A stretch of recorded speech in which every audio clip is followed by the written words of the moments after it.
일단 우리가 요청에 대해서 본격적으로 들어가기 전에 한번 생각해 봤으면 좋겠는 게 기부자들은 왜 기부를 할까요? 이제 그동안 뭐 여러분들 실제로 현장에서 활동하시면서 또는 교육 과정을 통해서 많이 이제 얘기도 듣고 나름대로 선생님들의 그 생각들이 있으실 것 같은데 기부자들은 왜 기부를 할까? 예.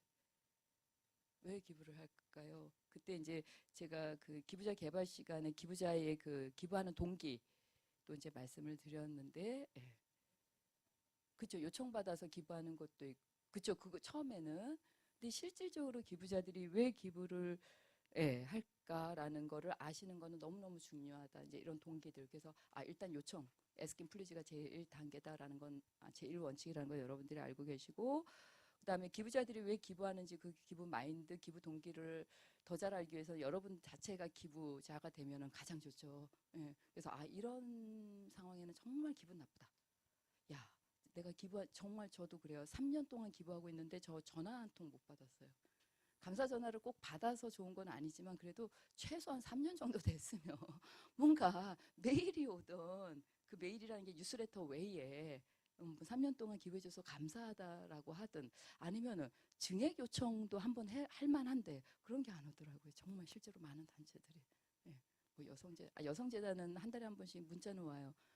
예, 출금 잘 됐습니다. 잘 쓰겠습니다. 이렇게. 근데 아무튼 다른 단체들은 그런데 기부자들이 왜 기부하는지 아시는 게 너무 중요하다. 그러면 어떻게 알 수 있을까? 물론 우리가 그 기부자들의 동기에 대한 뭐 논문이나 책이나 뭐 여러 가지 교육을 자료를 통해서 얻을 수도 있지만 또 그게 다는 아니죠. 기부자들의 선생님들이 모시고 있는 기부자들의 면면에 따라 또 다 다를 거예요. 디테일하게.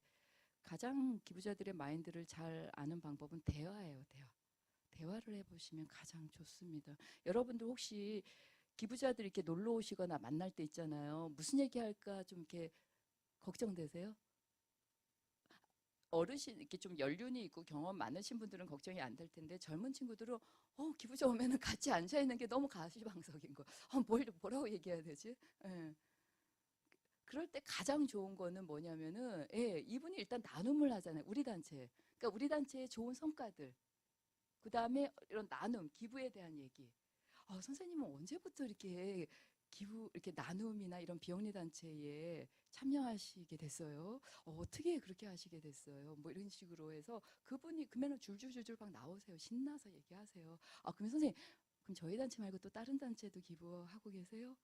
거긴 또 어떻게 하시게 됐어요? 몇 년 하시게 됐어요? 그리고 거기에 혹시 뭐 또 다른 뭐 이렇게 위원회 멤버나 그런 활동을 따로 하고 계세요? 그런 걸 통해서 이분이 도대체 어느 정도 기부자인지 알 수가 있어요. 내가 뭐 이사회 멤버야. 내가 뭐 심지어는 저는 기부자의 그 선산 평수까지 들었어요. 제천에 선산이 있는데 매주 한 달에 한 번씩 거기 가서 이거를 한대요. 그 뭐지? 잡초를 뽑는데 저희가 저녁에 행사가 있어서 꼭 오셔야 된다 그랬더니 저녁에 맞춰 갈 수 있을까? 왜요? 그 잡초 뽑는데 아침 일찍 새벽에 가신다면 그때까지 안 끝나세요? 내가 그 지역에 사람 인부를 2명 써갖고 한다는 거예요. 그럼 얼마나 넓게요? 이렇게 넓다고. 근데 이제 그렇게 얘기하다 보니까 막 욕심이 나잖아요. 그분의 유산에. 근데 이미 유산은 딴 데 약정을 하셨대요. 그 한글학회인가 거기에. 역사학회인가. 예. 그래서 대화를 통해서 여러분들이 기부자들은 왜 기부하는지 아시는 게 너무 중요하다. 그 다음에 기존에 있는 기부자들하고 어떤 이런 대화를 통해서 어떻게 그 많은 복지기관 중에서 우리 단체에 기부하셨는지 한번 여쭤보세요. 조심스럽게. 그래서 그분들이 하는 얘기들이 있어요. 교집합이 되는 부분들. 그게 어떻게 보면은 물론 뭐 인맥 때문에 와서 할 수도 있지만 또 다른 면이 있을 거예요. 그게 그 기부자들 대부분의 또 마인드일 수도 있고 복지관 우리 예를 들어서 어떤 복지관이 이래서 왔어요. 여러분도 놓치고 있었고 여러분도 몰랐던 우리 기관의 장점이 기부자의 시선에 꽂혀서 또 여러분들의 귀에 들어올 수 있어. 그게 여러분들만의 유니크 셀링 포인트, 특장점이 될 수 있어요. 그거를 여러분들이 또 다른 기부자 만나서 많이 얘기하면 좋은데 아까 제가 잠깐 놓쳤던 거 기부자 만났을 때 정말 친하고 그분의 그 숟가락이 몇 개인지까지 아는 기부자 아닌 다음에는 절대 처음에 만나서 얘기하면 안 되는 포인트가 있어. 뭘까요? 기부자 이분에 대해서 제가 정확히 몰라요. 안에 뭐 연령만 대략 이제 외모로 보이니까 그거 외에는 그냥 우리 단체가 뭐 한두 번 정도 뵀는데, 예, 아니면은 뭐 처음 뵀는데 절대 꺼내서는 안 되는 그 뭐랄까 얘기의 그 분야가 있어요. 뭘까요? 가족이에요. 가족 얘기. 왜? 가족 얘기, 그다음에 학교 얘기. 예를 들어서 우리는 이렇게 어르신이어서 당연히 처자식이 있고, 아, 저쯤 되면은 뭐 벌써 출가시켰겠다, 한두 명. 이렇게 나름대로 판단을 해요. 하지만 모르는 소리예요. 그렇죠? 저분이 어제 막 가족 중에 한 분은 이뤘을 수도 있고 결혼을 안 했을 수도 있고 정말 결혼하고 싶었는데 모태솔로이신 분도 있고 사별을 당했을 수도 있고 아니면 자녀가 없을 수도 있고 여러 가지 상황이 있는 거예요. 근데 우리는 한국 사람들 특히 만나면 민증 까자 뭐 나이서부터 해갖고 가족 얘기 어떻게 자녀들은요 이렇게 돼버려요. 예, 너무 안 좋은 거예요. 그 다음에 그 어떤 학력 얘기 그것도 기부자들 되게 그래서 어느 정도 이제 대화를 통해서 이런 만남을 통해서 자연스럽게 알게 돼요. 그때 이제 여러분들이 이제 알고 그분의 어떤 소위 그 치명적일 수 있는 부분들은 여러분들이 배려를 당연히 해줘야 됩니다. 그래서 아까 얘기했듯이 그런 나눔, 우리 단체의 좋은 이야기, 성과들 이런 거 얘기해 주시면 좋습니다. 또 두 번째는 최고의 모금 상품은 뭘까요? 최고의 모금 상품. 예를 들어서 여러분들 뭐 지금 이제 모금 프로그램들 기획했는데 뭐 그런 것들일까요? 아니면은 어떤 게 기부자들 입장에선 최고의 모금 상품이 될까요? 그러니까 우리가 이제 모금을 요청함에 있어서 이렇게 보여줄 수 있는 거. 예. 아니면은 뭐 그 모자뜨기 캠페인 같은 게 좋은 뭐 세이브 더 칠드런한테는 좋은 상품이 되겠죠. 뭐 1억 이상 기부하는 아너 소사이어티 사회복지 공동 모금회 뭐 이런 것도 모금 상품이 되겠지만 그 이전에 최고의 모금 상품은 여러분들 자신이다라는 거예요. 기부자들 만나서 요청하는 모금과 여러분들 자체가 최고의 모금 상품이다라는 거예요. 예. 그래서 여러분들은 뭐 좋은 명분이면 더 좋지만 좋은 명분과 좋은 프로그램 이전에 여러분 자신이 정말 여러분들이 하시는 그 미션 비전에 완전히 소위 저는 샤워가 되어 있어야 돼요. 너무 좋은 거예요. 그 비전을 정말 달성하고 싶고 이 지금 현재 문제를 빨리 변화시키고 싶은 거예요. 그래서 너무 설렌 거예요. 그 설렘이 기부자를 만나서 여러분들이 열정적인 그 눈빛을 통해서 전달이 돼야 돼요. 그래서 결국은 요청하는 사람의 그 열정적인 눈빛을 보고 기부자는 돈을 지갑을 연다라고 하거든요. 최고의 모금 상품은 바로 여러분이다라는 거예요. 여러분들이 자신감을 갖고 여러분의 명분에 먼저 동의를 하셔야 돼요. 여러분들이 여러분 하시는 일에 미션 비전에 동의 못하면 남 설득 못해요. 나도 설득이 안 되는데 어떻게 감히 다른 사람을 설득하겠어요. 그렇죠? 그러면 이 미션은 조금 진부한 것 같고 시의성이 떨어지는 것 같고 우리가 하는 이 가치를 잘 설명을 못하고 있어. 그럼 얘기해서 약간 업그레이드 시키고 수정 보완 하셔야 돼요. 그래서 우리 직원들 자체가 미션 비전에 정말 감동 있게 그래서 만약에 여기서 중간 관리자나 윗분들이 계시면 신입 직원들 들어오면은 다른 거 할 거 없어요. 우리의 미션 비전이 얼마나 훌륭한지 세뇌 교육 시켜야 돼요. 그리고 세뇌 교육이 약간 이거에 대해서 이런 미션 비전에 어떤 문제점이 있다. 미션 비전도 해마다 수정 보완 하셔야 돼요. 그러니까 매번 고치라는 건 아니고 검토를 하셔서 이게 조금 뒤떨어지거나 이미 우리가 일정 부분은 달성이 돼서 우리의 미션 부분에서 일부는 지금 현재 우리가 사업을 안 하고 있다라면은 계속 업그레이드 시켜야 돼요. 이거는 뭐 다른 단체도 마찬가지예요. 그래서 중요한 모금 상품 최고의 모금 상품 여러분 자신이기 때문에 기부자들이 여러분에 대해서 갖고 있는 신뢰감이 있는 상태에서 요청을 하셔야지 신뢰감이 없는 상태에서는 아무리 요청을 해도 받아들여지지가 않아요. 그래서 대부분 강의할 때 강사들이 자기소개를 잠깐 해요. 아니면은 앞에 프로필로 자기의 뭐 이력들을 싹 넣어요. 그것도 마찬가지예요. 강사에 대한 신뢰가 여러분들이 있어야지 이 사람이 뭘 얘기해도 그렇구나 한데 신뢰가 없으면 좀 말도 안 돼. 뭐 이렇게 일단 거부를 하세요. 심정적으로. 그래서 대부분 강사들은 제 이력은 이렇고 이렇고요. 그래서 약간의 뻥은 아니지만 그래도 막 주려고 하는 게 일단 내가 이렇게 좀 전문성이 있고 믿을만 하니까 일단 내 말 좀 들어줘 라는 차원이에요. 이것도 마찬가지예요. 그래서 기부자가 여러분들에 대해서 신뢰를 갖고 있지 않은 상태에서는 절대 요청하시면 100% 거절당합니다. 그래서 여러분들이 그 관계 맺기를 통해서 최대한 여러분들의 신뢰감을 주는 건 너무 중요하다. 근데 그 신뢰감 어떻게 줘요? 뭐 여러 가지 방법을 줄 수 있지만 최고는 그 여러분들이 하시는 가치, 사업, 미션, 비전에 정말 여러분들이 스스로 신나서 열정적으로 설명하는 그 소명의식이 최고다라는 거고요. 그다음에 무엇이 훌륭한 모금가를 만드냐, 예, 뭐 제안서 잘 쓰는 거, 명분 잘 뽑는 거, 뭐 기부자 네트워크 많은 거 다 중요해요. 하지만 최고는 뭐다? 요청 많이 하시는 분이 최고다. 그 실제로 미국에서는 그 모금가들, 이제 비영리 단체에서 일하시는 담당 모금가들의 실적을 평가할 때 어떻게 하냐면 1년 동안 너 얼마 모았니? 우리나라는 너 얼마 모았니예요. 근데 미국에선 그렇지 않대요. 얼마 모아, 예, 뭐라고요?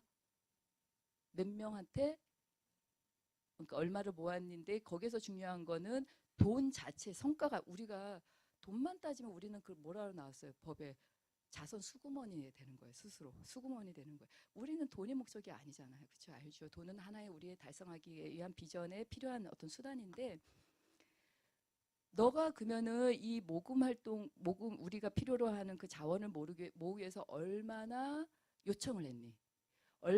몇 개 단체에 제안서를 냈니? 예. 몇 명한테 전화를 컨택을 했니? 이 과정을 갖고 이 사람이 1년 동안 얼마나 활동을 했는지 성과 측정을 한다는 거. 저는 이게 도입돼야 된다고 봐요. 네. 그렇죠. 이게 중요한 거예요. 요청하는 것 자체가 중요해요. 단지 정말 열정적으로 그 프로세스에 잘 맞게 요청하면 됐어요. 그 다음 돈은 우리가 어떻게 할 수가 없는 거예요. 하나님이 점쳐주거나 부처님이 주셔야 되는 거지. 그 사람의 마인드를 우리가, 그러니까 최선을 다해서 설득을 했고 그 다음에 결정은 그 사람의 몫이지 우리가 어떻게 할 수가 없다라는 거예요. 그래서 요청한 그 결과에 대해서 뭐라 할 게 아니고요. 요청하는 그 과정, 요청을 얼마나 많이 잘 했니가 중요하다. 네. 그래서 여러분들도, 그래서 제가 일주일밖에 안 남았지만 성과 상관없고요. 한번 해보셔라. 그래서 여러분들이 그 모금 학교에 오셨으니 한번 그 요청의 스킬이나 그다음에 그 5번 해서 두려움이 없어지진 않지만 그래도 하시면서 아 이렇게 얘기하니까 기부자들이 반응하고 이렇게 얘기하니까 막 싫어하시나 해서 여러분 스스로의 책에 나온 거는 그야말로 그냥 이론이에요. 예, 여러분들이 해보셔서 여러분들의 그 전략과 노하우를 갖고 계시는 게 중요하다라는 말씀드리고요. 그때도 한번 제가 초반에도 말씀드렸어요. 1000번의 착한 요청하면 누구나 모금 전문가, 요청 전문가가 된다는데 교장 선생님은 1000번 하셨죠? 아직 못 하셨나요? 은퇴하시고 하셔갖고 아직. 1000번 못 해보셨어요? 이제 얼마 안 남으셨죠? 1000번 하실. 아, 예. 지금 뭐 이제 연륜도 있으시니까 두려움 같은 거 없으실 거예요. 그렇죠? 그래서 10번 정도 해보셨다면은 그냥 맛을 본 거예요. 우리 선생님 이제 맛보신 거예요. 아직 10번 맛도 못 보신 거예요. 그리고 이제 100번 정도 요청해 보신 분들은 입문했다 해요. 이제 그 문지방 한번 넘으신 거고요. 1000번의 착한 요청하면 이제 여러분들 빠삭해지시는 거예요. 그래서 심지어는 얼굴만 봐도 아 저분한테는 요청하면은 뭐 이제 이렇게 얼마 내시겠다, 뭐 어떻게 반응하시겠다 다 나오게 돼요. 그게 가장 중요한 것 같아요, 그렇죠? 예, 이거는 뭐냐면 전체 이제 미국의 교과서에서 나온 건데 이게 이제 모금 프로세스예요. 모금 과정이에요. 그러니까 모금을 기획을 해서 실제로 기부자한테 요청을 하고 기부자가 우리 단체의 기부자가 돼서 관리하는 그 전체 프로세스인데 총 14단계예요. 이거는 이제 학자들마다 달라요. 어떤 학자는 그냥 이거를 심플하게 줄여서 5단계, 뭐 10단계, 14개 단계인데 제가 말씀드리려고 하는 건 다른 건 아니고 이 전체 프로세스 중에서 소위 이제 asking, 요청은 요게 14단계 중에서 13단계예요.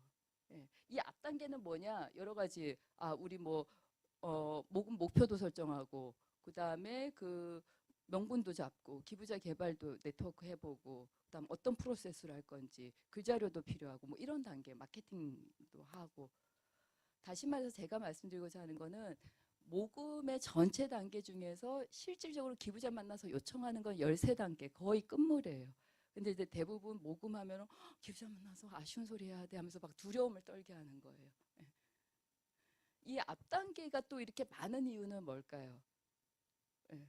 그냥 만나서 요청해서 그냥 딱 2단계로 해버리지. 뭘 이렇게 14단계야. 이거는 앞단계를 잘 준비하면 요청이 수월하다라는 거예요.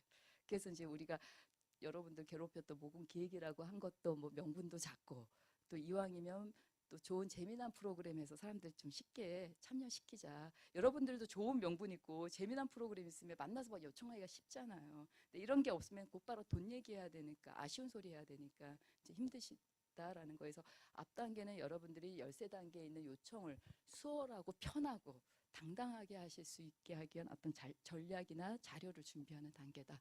그래서 요청 자체, 모금 자체가 다 요청이라고 생각하실 그런 두려움은 갖지 말자라는 거고요. 예, 뭐 이거는 이제 이 미국의 이제 NIU 교수고 더 에스크 요청 전문 컨설턴트의 이제 이 대표가 한 얘기인데, 여러분들도 아세요. 그러니까 다른 건 아니고, 내가 인마이 포켓 하기 위한 게 아니라 공공을 위해서 그 필요한 돈을 요청하는 거는 뭐예요?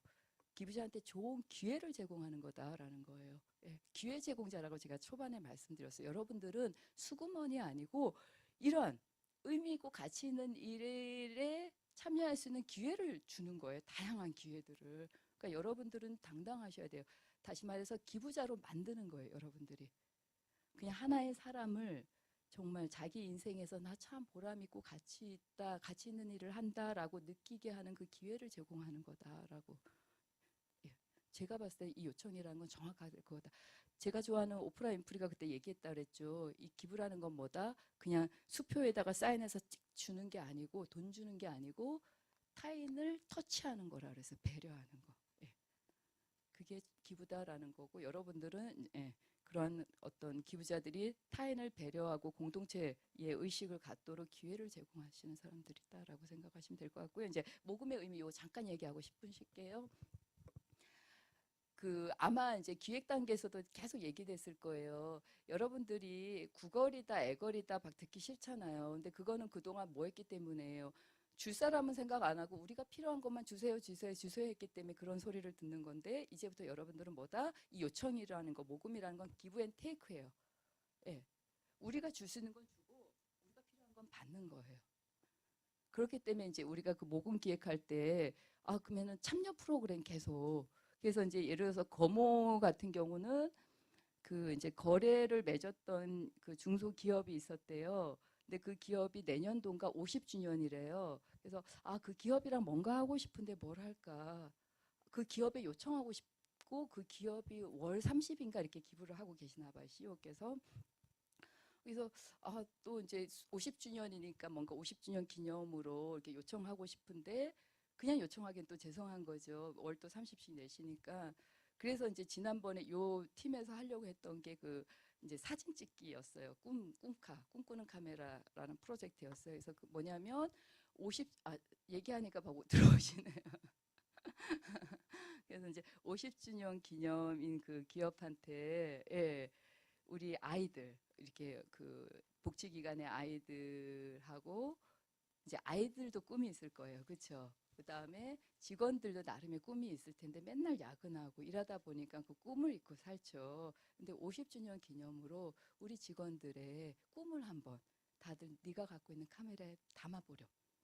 그래서 그 꿈을, 결국 꿈을 이루기 위해서 우리가 이런 직장도 다니는 거고 일도 하고 돈을 버는 거겠죠. 그래서 그거를 우리가 50주년에 우리 직원들의 꿈을 한번 다 담아서 한번 사진 전시를 해보고, 그때 우리만 하는 게 아니라 지역의 아이들 의 꿈도 같이 한번 전시를 해보자라고, 이제 그런, 그건 이제 그렇게 한번 제안을 해보면 좋겠다라고 지난주에 얘기했는데, 그것도 뭐냐면 그냥 기업한테 돈 주세요가 아니에요.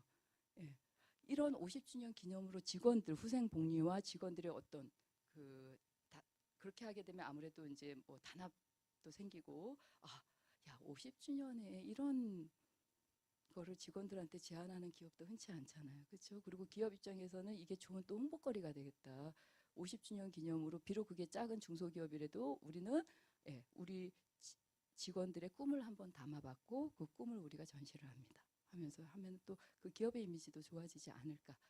그래서 이제 그것도 하나의 어떤 모금 프로그램을 만들어서 제안을 한 거예요. 기브 앤 테이크. 그냥 우리 어려운 취약 애들 돕기 위해서 돈 주세요. 50주년 기념이니까. 그건 아니다라는 거예요. 예. 그래서 여러 가지 이제 그런 어떤 우리가 받기만 하는 단체가 아니다. 우리도 줄 건 줄 수 있다라는 거를 이제 해주셔야 되는데, 그렇게 프로그램으로 줄 수 있고요. 아니면 어떤 지역아동센터 같은 경우는 지역에서 이렇게 축제 같은 게 있대요. 그리고 이렇게 참여 예산 그런 그런 그 뭐라 그래야 되죠? 참여 예산 제도 그런 모임 같은 게 있으면 아이들 데리고 센터장님이 간대요. 그러면 거기서 너무 고마워한대요. 머리수 채워주니까. 맨날 지역 축제에 맨날 썰렁해서 그런데 그러다 보니까 우리가 줄 수 있는 건 현재는 이거야. 그래서 이제 뭐 행사 때마다 애들하고 막 참여하고 시간이 되면 애들의 부모까지 와갖고 같이 막 놀아주고 하니까 주최 측 입장에서 너무 고마운 거죠. 그래서 이제 연말에 뭐 기업에서 주민센터나 그런 그 지역의 협회에서 뭐 우리 얼마 정도 한 300 정도 기부하고 싶은데 뭐 지역에 좀 소개해 주세요 하면은 그 지역아동센터가 딱 은평구에 있는 은광지역아동센터인데 딱 이렇게 꽂힌다는 거예요. 그래서 거기 같은 경우는 정부 지원 예산이 60% 나머지 40%는 그 지역에서 그런 식으로 지원이 돼서 자기네는 아직 기부자들을 적금 들고 있다는 거예요. 아직 적극적으로 안 하고 관계 맺기만 하고 있다라고 얘기를 하시더라고요. 예. 그리고 이제 요청은 결국 소통이다. 지난번에 현대자동차 최재우 차장님도 그 얘기 하셨는지는 모르겠는데 만나면 막 아까도 이제 마찬가지 잘 하셨는데 그냥 본인이 하고 싶은 얘기 막 하시는 거예요. 근데 그 얘기를 하시는 거예요. 제발 기부자 만나거나 기업 만나면 그 미팅 나온 것처럼 좀 생각을 해달래요. 미팅 나온 거. 여러분들 미팅 나갔을 때 남자가 지 자랑만 하면 꼴보기 싫잖아요. 그렇죠? 예, 그냥 앞에 있는 여자를 좀 배려해주고 저 여자가 뭘 먹고 싶어 하는지 뭘 어떤 게 관심이 있는지 막 물어봐주고 아니면 이렇게 해보면 어떨까 여러 가지 좋은 거 제안도 해주고 제발 좀 그래라. 남자가 자기 잘난 거 자기 군대 얘기 이런 거 좀 하지 말고 근데 단체들 만나면 그렇다는 거예요. 단체들 얘기만 막 한다는 거죠. 그래서 제발 소통을 하자. 소통이라는 거는 네 얘기만 하는 게 아니라 상대방을 잘 들어주는 게 자기는 소통이라 생각을 한다. 굿 리스너가 돼야 된다라는 거예요. 그래서 그 얘기를 말씀드리고요. 예, 잠깐 한 10분 정도 쉬었다가 또 진행할게요. 제가 네. 성공적인 요청을 위한 6가지의 이제 항목이 있어요. 요 항목에 대해서 한번 하나하나 짚어가고요. 이 항목이 서로 잘 이렇게 뭐라 그럴까 그 준비가 되었을 때 예, 요청은 아주 성공적으로 이루어집니다. 근데 이 6가지가 정말 이상적으로 딱 매칭이 잘 소위 아다리가 딱 맞으면 좋은데 참 그러기는 쉽지 않아요. 하지만 여러분들이 이제 기부자들을 만나면서 이러한 어떤 6가지 항목에 대해서 준비를 하고 6개가 어느 정도 잘 준비가 됐을 때 이제 소위 여러분들은 그 기부자들한테 만나서 이제 요청을 하시면 되는데 뭐 영어로 적혀 있긴 하지만 이제 뭐냐면 이제 적절한 그러니까 요청하기 위한 적절한 사람이 누구냐 그러니까 소위 누구한테 요청할 거냐 기부자들 우리가 이제 나름의 네트워크 안에서 잠재 기부자들이 이렇게 있었죠. 그분들 중에서 그러면 누구한테 가서 요청할 거냐 그다음에 죄송해요. 그러니까 요청하기 위해서 적절한 사람은 누구냐 이제 요청가. 예를 들어서 담당자에 내가 갈 수 있는 거고 좀 약간 이거는 기업의 CEO인데 나보다는 우리 대표님이 가시는 게 좋겠다. 아니면 대표님하고 내가 같이 가는 게 좋겠다. 우리 기관장님이 가는 게 좋겠다. 요청하기에 그러니까 적절한 요청을 위한 사람이 누구냐 그러니까 적절한 요청가는 누구냐 모금가는 누구냐라는 거고요. 그 다음에 적절한 그 기부자는 누구냐 적절한 사람을 선택을 해야 돼요. 그러면 누구한테 요청할 거냐? 기부자를 이제 선정하시는 거죠. 여러분들이 이제 소위 후보군들, 잠재 기부자 타겟 중에 세 번째는 적절한 시간은 언제냐예요. 언제 요청할 거냐? 적절한 시간이 언제냐? 타이밍을. 그게 이제 시기일 수도 있고 뭐 하루 중에는 시간일 수도 있는 거고요. 그 다음에 적절한 요청 금액은 얼마로 할 거냐라는 거예요. 요청 금액 에스킹 할 때 그 다음에 어떤 방법으로 할 거냐 좋은 방법 적절한 방법이 뭐냐라는 거예요. 그 다음에 마지막으로는 적절한 이유 그러니까 모금 명분 어떤 이유로 돈을 요청할 거냐라는 게 되겠어요. 그래서 예를 들어서 누구한테 요청할 거야 그쵸? 그리고 누가 가서 요청할 건데 돈 달라고 돈을 그 다음에 언제 갈 건데 가서 얼마 달라고 할 건데 어떤 방법으로 할 건데 그 다음에 어떤 명분, 어떤 이유로 돈을 달라고 할 건데 당연히 기부자 만나기 위해서 6가지가 있어야 된다라는 거예요. 그건 당연하겠죠. 그래서 그 하나하나를 좀 면밀히 따져볼게요. 잠깐 다음 주 발표를 이제 요렇게 저는 목차를 잡았는데 이거 준비하시는 게 만약에 힘드시다면 예. 그러니까 준비를 좀 하실 수 있는 팀은 좀 준비를 해서 간단하게 뭐 여기에서 보면 과정 소개를 해주셔도 좋고 성과가 없으시면 아니면은 그냥 조원들의 그냥 의견 같은 거 진행하면서 뭐 느낀 점 이런 것들을 정리해 주셔도 상관없고요. 그다음에 뭐 모금 방법 우리가 이런 식으로 하려고 했다 해서 모금 방법을 해주셔도 되는데 저는 이거를 부담드리고 싶지는 않아요. 그래서 조마다 이거를 정리해서 간단하게 발표할 수 있으시면 발표해 주시고 만약에 이거를 정리하기가 어렵다 그러면은 그냥 간단하게 뭐 조장님이든 서기님이 나오셔서 그냥 말로 이렇게 해주셔도 좋을 것 같아요. 예, 그다음에 요거를 또 넘어갈게요. 그러면은 예, 첫 번째 아까 첫 번째는 요청자긴 했는데 예, 이렇게 이게 첫 번째긴 했는데 제가 요거부터 얘기를 할게요. 요청 대상자 그러니까 누구한테 어떤 기부자한테 우리가 요청할 거냐. 그러면 여러분들이 이제 나름대로 뭐 잠재 기부자도 개발했고 기존 기부자도 있고 뭐 바자회 때 오신 분도 있고 어제 막 소개받은 분도 있고 다양하게 있으실 거예요.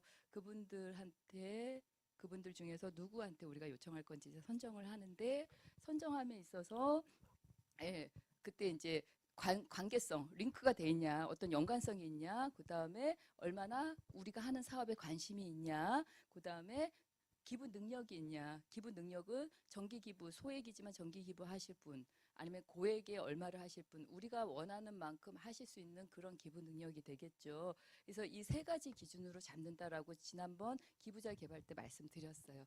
그러면 여러분들이 한번 이제 머릿속으로 생각해 보세요.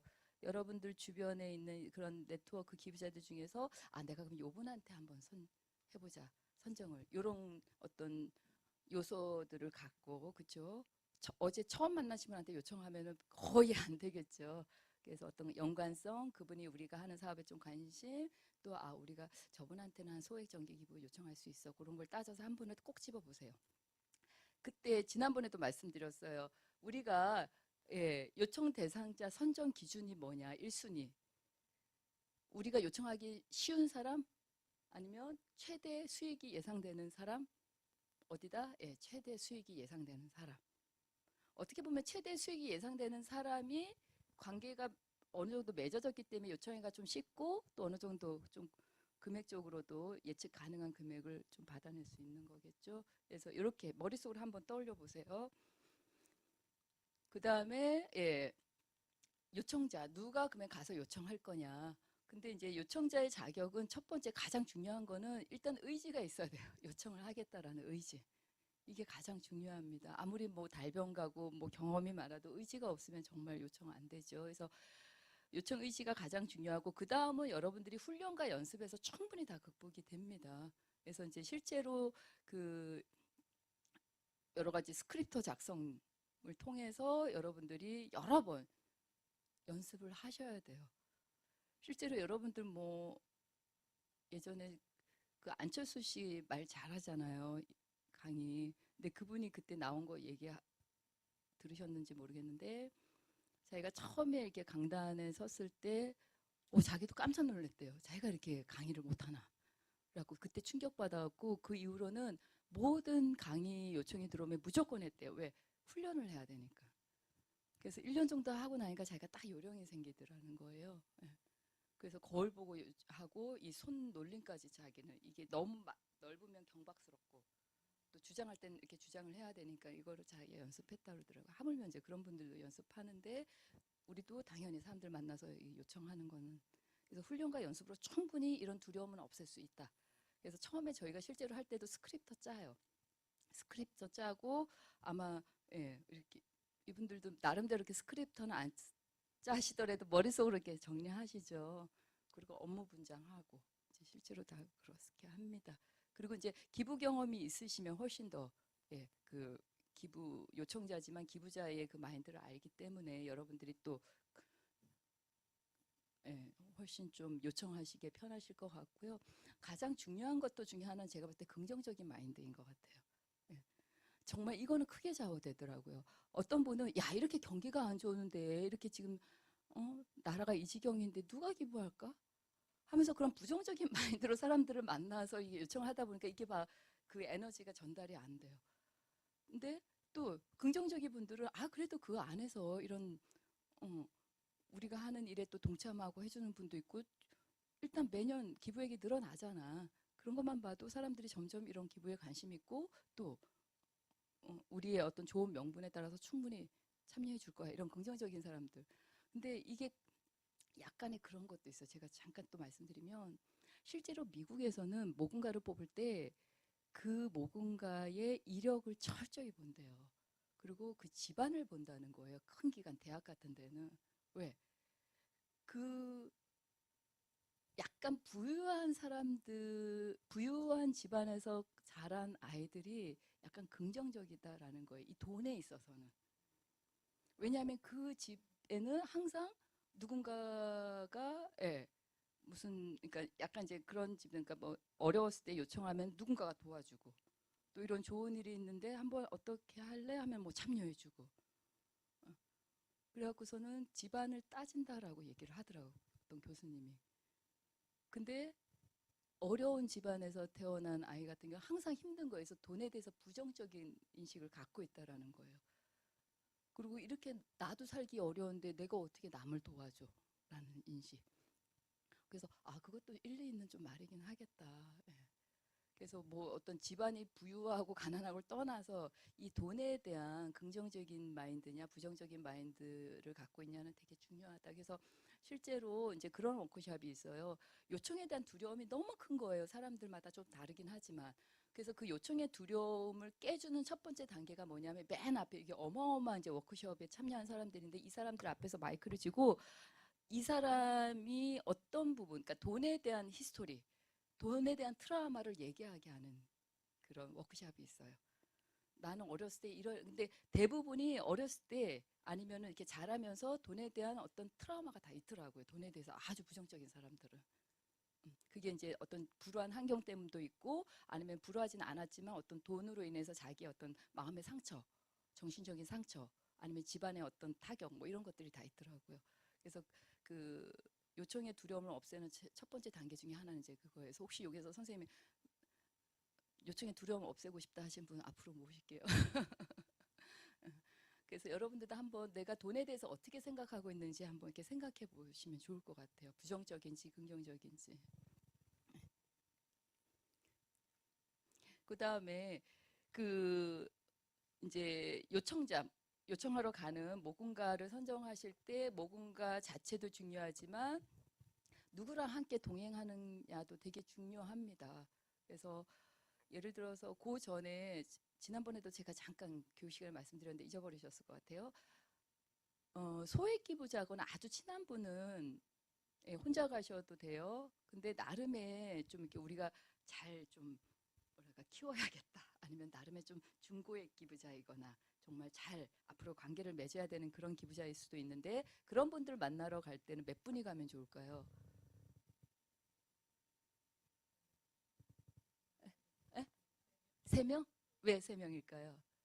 정답은 없는데 이거는 이제 현장에서 모금가들이 이렇게 했더니 가장 효과 좋다라는 건데 선생님이 3명이라 생각하시는 거는 이유는?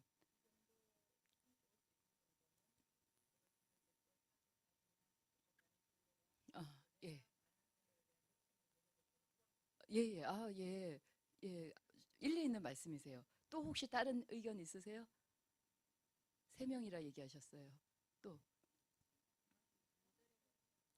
부담스러울 것 같다. 3명은 간절해, 그러니까 많이 가면 간절해 볼 것 같고 또 선생님은 부담스러울 것 같고 예, 맞습니다. 그러니까 그런 기부자일 때는 혼자는 절대 가지 말라고 해요.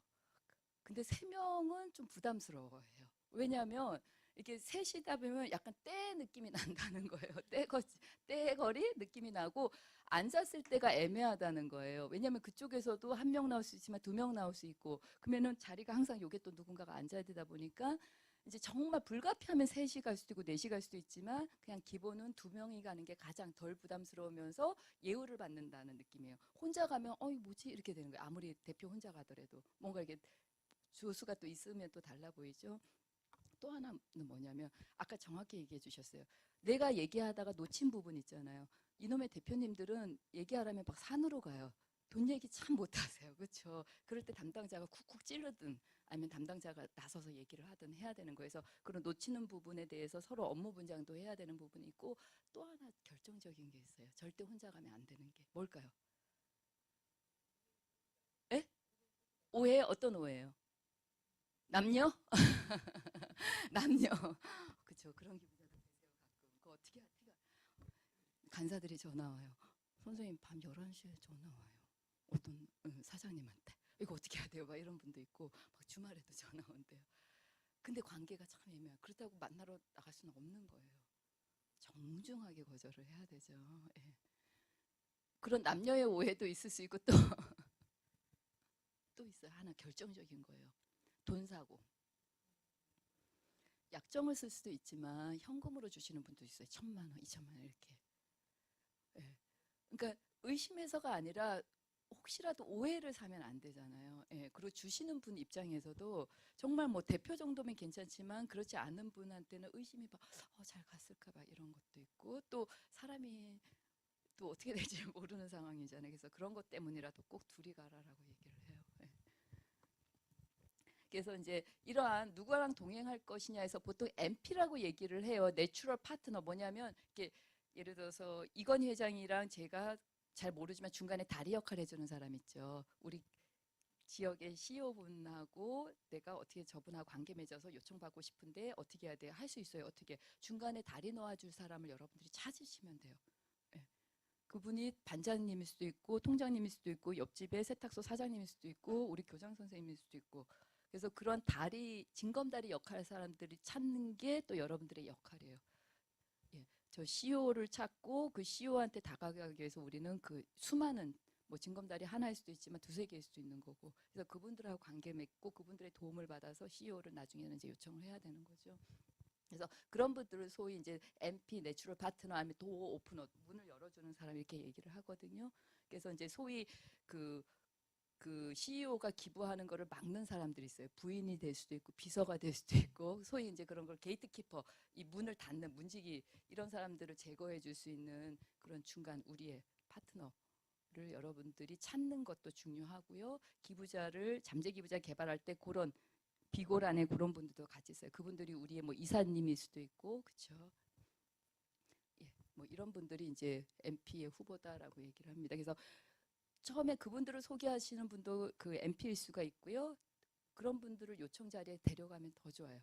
그러면 일단 기부자들이 편안해하는 거예요. 예. 그래서 요청 자체를 그분들이 해주면 짱인데 또 이분들은 자기는 소개만 해줬지 이런 또 돈 얘기하기 싫어하세요. 그럴 때는 알겠습니다 하면서 이제 우리 담당자가 가서 하시면 돼요. 그 다음에 그럼 언제 요청할 거냐고 시기 잡는 거 되게 중요해요. 책에는 말도 안 되게 막 이렇게 나와 있어요. 기부자가 단체를 다 알고 그 다음에 이제 단체에서 하는 일이 됐던 아니면 뭐 행사에 참여하고 그 다음에 이제 관계를 좀 맺고 그 다음에 기부 의향이 좀 있는 상태에서 그분이 우리가 원하는 만큼 뭐 정기 소액 기부든 아니면 일시 거액 고액 기부든 우리가 원하는 기부 능력을 갖고 있을 때가 좋은 타이밍이다. 이해되세요? 근데 제가 봤을 때는 이제 처음부터 아무리 돈이 많아도 고액하시는 분은 없잖아요. 기부자들도 이제 간을 보는 거죠. 그래서 뭐 소액으로 시작하는데 뭐 10,000원부터 시작하신 경우는 거의 없고 뭐 5만 원이든 정기 기부로는 아니면은 뭐 일시 기부로 뭐 30만 원이든 뭐 50만 원이든 이렇게 한번 해보고 이제 그 다음에 예, 그 관계 단체가 어떻게 관계하냐에 따라서 이제 정말 고액 기부가 되고 그렇게 되는 거겠죠. 유산 기부가 되고 근데 그 시기는 이제 결국은 정답은 없는 것 같아요. 정답은 없고, 예, 여러분들이 이제 만남을 통해서 정하셔야 되는데 소액 같은 경우는 일단 만나자마자 요청은 아니다. 아무리 생각을 해도 물론 우리가 평생 동안 오늘 아니면 못 만나. 뭐 거리 같은 데서야 길거리 먹으면 만나자마자 요청해야지 이 사람 또 언제 가서 만나겠어요. 근데 그게 아니고 여러분들의 뭐 지인이든 네트워크든 뭐 이런 분들을 또 만날 수 있고 연락해서 또 할 수가 있잖아요. 그런 분들한테 처음에 만나자마자 요청은 아니다. 그래서 최소한 우리 단체가 무슨 일을 하고 있는지는 좀 전달이 돼야 된다라는 건데 제가 봤을 때 소액은 여러분들이 준비됐을 때예요. 여러분들이. 아, 내가 이제 우리가 이제 이런 어떤 독거어르신들을 위한 연말에 뭐 주거 환경을 위해서 이제 이런 사업을 해야 돼. 그리고 얼마가 필요해? 아, 그러면은 나름대로 뭐라고 요청하지? 하고 명분도 쓰고 이렇게 준비하잖아요. 그래서 여러분들 아, 그래. 그래서 몇 명 정도 모아야 되고 이분들 정기 기부를 할지 소액으로 할지 일시 기부를 할지 이렇게 한 다음에 아, 그다음에 이제 여러분들 그 전에 한두 번 뭐 지인들 이렇게 만나고 안면 있고 우리가 하는 일이 뭔지 안 상태에서는 요청하시면 된다. 일단 소액은 제가 봤을 때 여러분들이 준비된 게 좋은 타이밍인 것 같아요. 고액은 뭐냐? 고액은 여러분도 준비돼야 되고 내실 분도 준비가 되어 있어야 된다라는 거. 최소한 여러분 단체에 대해서 어떤 일을 하고 있는지, 그다음에 여러분들이 지금 이런 프로그램 캠페인을 하려고 한다 정도는 알고 계셔야 되는 게 좋은 시점이다라는 거예요. 근데 실제로 기부자들하고 이렇게 얘기하다 보면 이제 아까도 얘기했듯이 여러분들이 일단 단체에서 일을 하시니까 기부자들은 아, 이 단체가 하는 일을 자연스럽게 이제 대화 중에 듣게 되면서 아, 언젠가는 나한테 요청하겠다라는 감을 갖고 계세요. 예. 그런 상황에서 이제 좀 성미 급하신 분들은 본인들이 먼저 얘기하시는 분들도 있어요. 아, 내가 뭐 도와주면 될까요? 어떻게 참여하면 될까요? 뭐 이런 식으로 아주 좋은 시기를 스스로 얘기하시는 거죠, 기부자께서. 예. 아니면은 이제 우리가 이쯤 되면은 이제 내가 요청할 수도 있을 것 요청해야 되는 타이밍이다라고 이제 선생님들이 생각하실 때 제일 많이 써먹는 게 이제 이 질문이에요. 아, 선생님, 저희 이 고모 종합복지관이랑 이런 어떤 좋은 사업을 좀 같이 해보시면 어떻겠습니까? 아니면 저희가 좋은 사업이 있는데 제안해드리면 어떨 것 같으세요? 하고 이제 그렇게 아주 그냥 던져보시는 게 가장 좀 서로 편한 상황인 것 같아요. 뭐 이거 말고 선생님들 다른 노하우 있으면 그것도 쓰시면 되고요. 이제 얼마를 그러면 요청할 거냐, 누가 요청할 거고, 그 다음에 어떤 잠재기부자한테 요청할 거고, 언제 할 거고, 네 번째는 얼마. 그분 만나서 얼마를 그러면 애스킹 할 거냐. 아까 잠깐 얘기했죠. 120% 정도가 좋다. 그분이 이때까지 내신 이력에서 조금 더 올리자. 그래서 그분도 성장시키고 그로 인해서 우리 단체도 좋으면 좋다. 금액은 누가 정하는 거죠? 이미 정답은 얘기했는데 우리가 정하는 거예요. 그렇죠? 그건 당연하겠죠. 왜 우리가 얘기 안 하면 기부자는 우리 단체가 얼마 필요한지 몰라요. 조합원 우리 모집해요. 조합원이 몇 명이 있어야지 우리가 이런 일을 할 수 있다고 했을 때 정확히 얘기하셔야 돼요. 2천만 원 우리 필요한데 그중에서 얼마 해달라고 한 것처럼 금액은 모금가가 정하는 거다라는 거예요. 근데 여러분들이 이제 우리가 기업 제안서는 정확하게 금액 쓰잖아요. 근데 만나서 여러분들 이렇게 이 선생님은 정말 아주 탁월하신 거예요. 만나서 이렇게 돈 정확히 찝을 수 있으세요? 잘 못 찝죠. 대부분 뭐라 그런다 그랬죠? 대부분은 알아서 주세요. 가능한 많이 주세요. 이렇게 돼요. 근데 알아서 가능한 많이, 가능한 안 주는 게 가장 좋죠. 기부자들은 돈이 많아도. 그리고 알아서 주세요 하면 본인들이 아는 거랑 우리가 바람하는 거에 차이가 있어요. 우리는 저분이 100만 원 주셨으면 좋겠는데 저분은 아, 그냥 여기까지 왔고 그러니까 내가 또 매달 내고 있는데 뭐 하면서 50을 주시는 거예요. 차이가 있다 보니까 항상 갭이 생겨요. 그래서 여러분들이 정확하게 금액을 찝어줘라. 근데 죽어도 저는 죄송해서 미안해서 못 찝어주겠다 하시는 분들한테는 어떻게 하라 그랬어요, 제가. 지난번 말씀드렸던 것 같은데 초반에 범위를 줘라, 범위. 기억나세요? 예, 범위를 줘라. 그러면 우리가 100만 원 필요하다 그러면 어떻게 하시라? 범위를 드리면 여러분들 좀 덜 죄송하죠. 예, 그냥 100만 원 대표님 저희가 예, 이런 사업을 위해서 이런 준비를 하고 있고 총 500이 필요한데 그중에서 100만 원을 대표님한테 요청드리려고 합니다. 100만 원 대표님이 참여해 주시면 나머지 400만 원은 요러 이렇게 준비해서 저희가 모아서 이 사업이 실행되면 남 수혜자들한테 이런 혜택이 갑니다 하고 이제 얘기를 하죠. 근데 100만 원 꼭 찍기가 죄송하다 하면 범위를 줄 때는 어떻게 하라? 우리가 필요로 하는 금액이 어디에 있어야 돼요? 우리가 필요로 하는 금액이 우리가 100만 원이 필요해. 그럼 범위를 어떻게 만드실래요, 선생님들? 그럼 예를 들면 50에서 150이면 좋습니다. 이렇게요. 또 다른 의견 있으세요? 예, 우리가 목표인 금액이 미니멈이 돼야 돼요. 왜? 여러분도 마찬가지예요. 50에서 100이면 100% 50이에요. 100% 50이에요.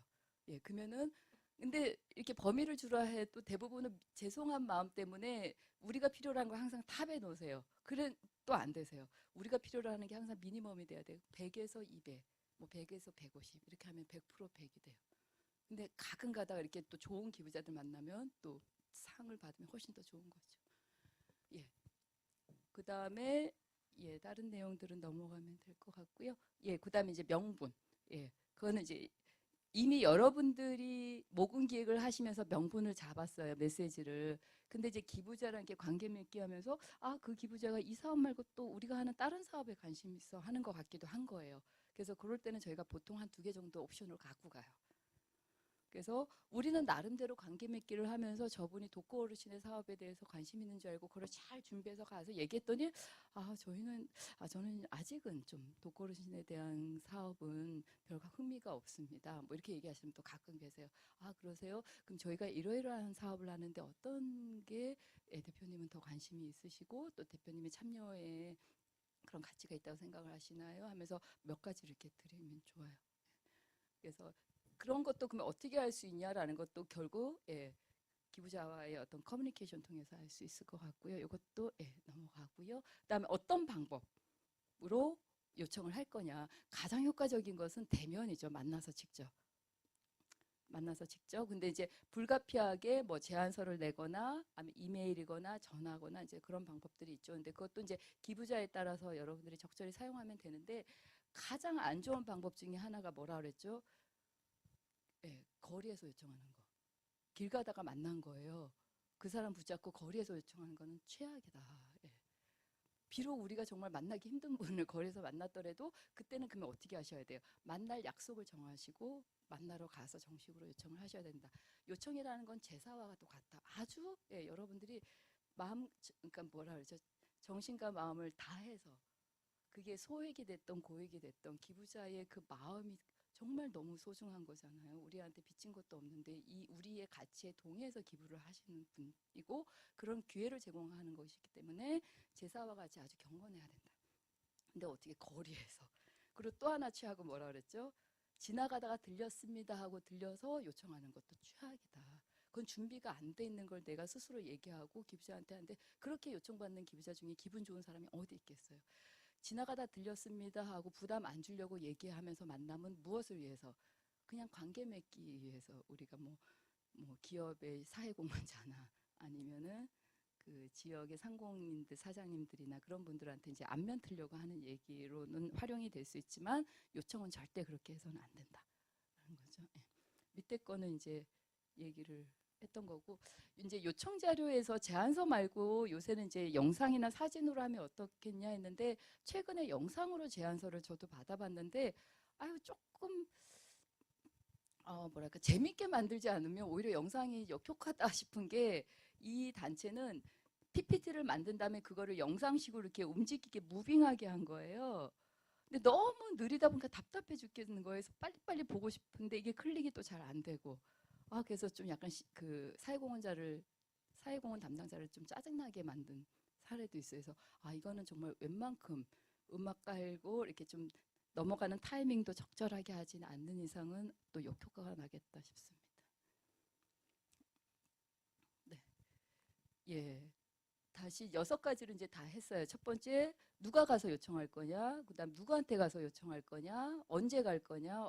그다음에 뭐 얼마 요청할 건지 금액은 우리가 정하는 거다. 그다음에 어떤 방법? 가장 좋은 건 직접 만나서 하는 거겠죠. 그다음에 예. 그 마지막이 또 뭐였나요? 명분. 어떤 명분으로 할 거냐? 그 요청 장소는 어디가 좋을까요? 요청 장소. 근데 이것도 정답은 없는 것 같아요. 제가 그 전에 배우기로는 가장 좋은 거는 이제 요거는 똑같아요. 그때나 지금이나 가장 좋은 곳은 기부자의 집이다. 예. 왜냐하면 기부자가 집으로 와라라는 건 이미 내가 하겠다라는 또 다른 표현이니까 최고예요. 그리고 소위 이제 남자들 세계에서 나와바리 쓰더라고요. 자기의 나와바리에서 이 좋은 일에 노라는 건 없다. 그래서 집이 가장 좋다. 이거는 예전이나 지금이나 똑같아요. 책에 나와 있거나 현장에서 모금가들의 얘기는. 근데 두 번째가 조금 바뀌었어요. 예전에는 두 번째로 좋은 게, 근데 바뀌었다기보다는 이제 그 급에 따라 좀 다른 것 같은데, 두 번째로 좋은 데는 어딜 것 같으세요, 선생님들은? 요청 장소. 사무실, 그쵸? 그 직장 사무실이겠죠? 근데, 근데 그 사무실도 방해를 받지 않아야 된다. 그래서 이제 예전에는 사무실이 두 번째였어요. 근데 최근에 나온 제가 또 그 교과서를 봤더니 사무실이 안 좋다라고 또 나온 거예요. 왜 안 좋냐 봤더니 뭐 전화 받아야 되고 결제하러 오고 막 그렇다는 거예요. 그래서 그런 것만 차단이 되면, 예. 아니면은 이제 약간 뭐 CEO급이나 중간 관리자 이상급이면은, 어, 오히려 사무실도 이제 본인의 나와바리잖아요. 영역이다 보니까 저는 그 사무실이 좋다라고 생각을 하는데 하여튼 이렇게 방해가 많다. 뭐 결제 받으러 오고 전화 받고 막 그런 것 때문에 그래서 그것도 이제 그 사람의 직급이 어느냐에 따라서 달라질 수가 있을 것 같은데 그 다음에 그것만큼이나 좋은 곳이 또 있어요. 어딜까요? 어딜까요? 어딜까요? 분위기가 확 잡혀 있는 기부를 안 하면 안 되는 분위기가 확 잡. 맞아요. 우리 사무실, 단체 사무실. 그리고 혹시 캠페인 기간이면 막 요게 그 영업사원 그 뭐죠? 뭐죠? 보험회사처럼 이렇게 막 막대기 그래프 있고 뭐 누가 얼마의 목표는 뭐 1,000만 원인데 지금 현재 얼마고 이런 거 적혀 있으면 기부자들이 막 그래 이렇게 하는구나 나도 뭔가 해야 되겠고 막 이런 느낌 든데 그래서 단체 사무실도 그만큼 좋다라고 합니다. 예. 그리고 이제 가장 안 좋은 게 커피숍 시끄럽고 막 방해받고 그러니까 식당 같은데 근데 만약에 식당에서 할 수밖에 없다 하면 이제 별도의 룸 그다음에 우리가 벨루를 전에는 절대 오지 마세요. 뭐 이렇게 하셔야 되는 거죠. 네. 그다음에 이거는 이제 요청하실 때 예, 아까 하셨어요. 우리 전체 2천만 원이 필요해요. 그래서 근데 더 좋은 거는 거기에서 우리가 현재 1,000만 원 50%는 모았습니다. 예를 들어서 우리가 조합원이 10,000명이 목표인데 현재 6천 명 모았어요. 4천 명을 더 모아야 돼요. 근데 대표님께서 이 조합원 10명만 예, 소개해 주세요. 아니면 10구자를 해 주세요. 그리고 나머지 저희가 3천 정도는 이렇게 우리가 지금 계획을 짜서 10월 말까지 하려고 합니다. 그러면서 다시 한번 정식으로 10명의 조합원을 소개해 주세요. 아니면은 1,000만 원을 기부해 주세요라고 요청하거나 아니면 100만 원에서 150만 원 사이면 아주 좋을 것 같습니다. 이게 이제 요청의 순서예요. 예.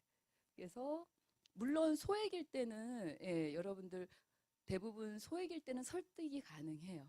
설득이. 그래서 이제 우리가 하는 사업 알려주고 정기 기부를 한번 시작해 보시면 어떻겠어요? 하고 이제 요청하시면 되는데 그때도 마찬가지로 잠깐 요 얘기 먼저 하고 그 말씀드릴게요. 처음에 이제 만났어요. 아까 워밍업으로 인사하셨죠. 예, 안녕하세요. 예, 그동안 잘 지내셨어요? 아니면 날씨 얘기하거나 이제 그렇게 하죠. 또 만나서 정치 얘기는 절대 하시면 안 돼요. 요새 막 그럼. 그 다음에 두 번째는 이제 그동안 대표님한테 만나면서 이러이런 이제 사업에 대해서 좀 말씀드렸는데요. 저희가 정식으로 다시 한번 그 사업에 대해서 간단히 설명드리고 요청을 드리려고 합니다.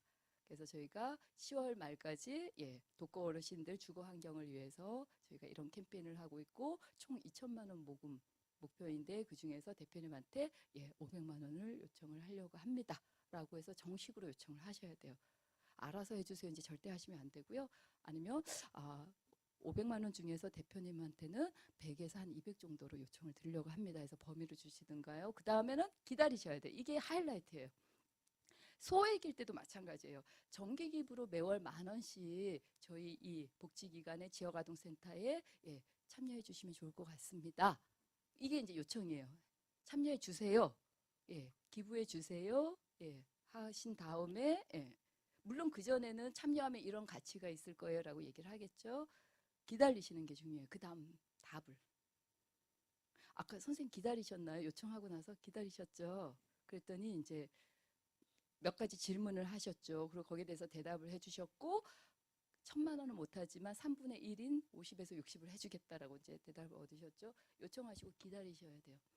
예스를 하시던 노를 하시던 내가 좀 지금은 부담스러워라고 얘기하시든 지금은 힘들어 아니면은 취약아동이 뭔데 여러 가지가 있을 거예요. 거기에 대해서 우리는 이제 반응을 하시면 되는데 그 전까지는 반응하시면 안 돼. 눈을 이렇게 웃으면서 쳐다보고 기다리셔야 돼요.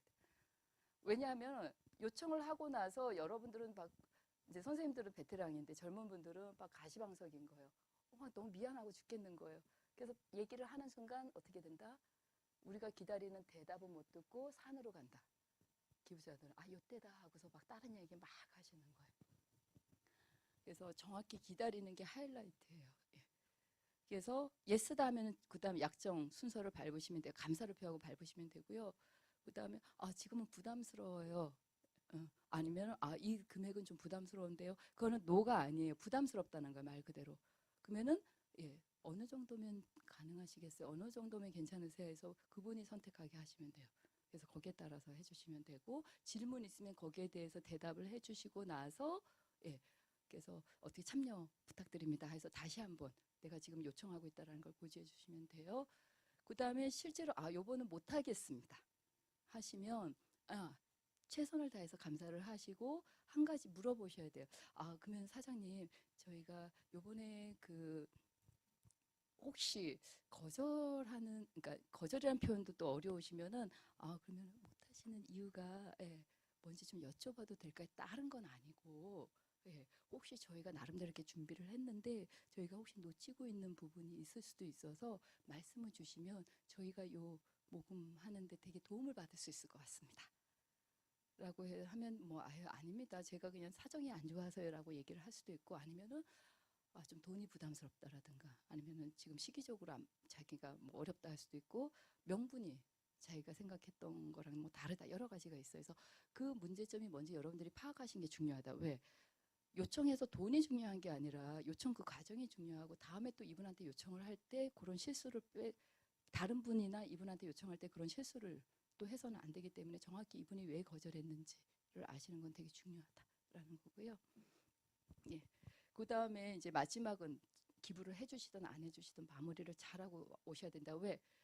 지금 거절했어도 기부자들은 내일 기부자가 될 수도 있고 1년 뒤에 기부자가 될 수도 있는 거예요. 그래서 항상 마무리는 잘 하셔야 된다라는 거. 이거는 아까 얘기했어요. 시간이 맞지 않다라는 건 언제 가능하시겠어요? 하고 물어보셔야 되는 거고요. 이거는 다 아실 것 같습니다. 제가 좀 10분 전에 끝내드리려고 했는데 5분 전에 끝내드려서 죄송하고요. 너무 수고 많으셨어요. 혹시 질문 있으실까요? 없으시죠? 너무 고생하셨어요. 감사합니다.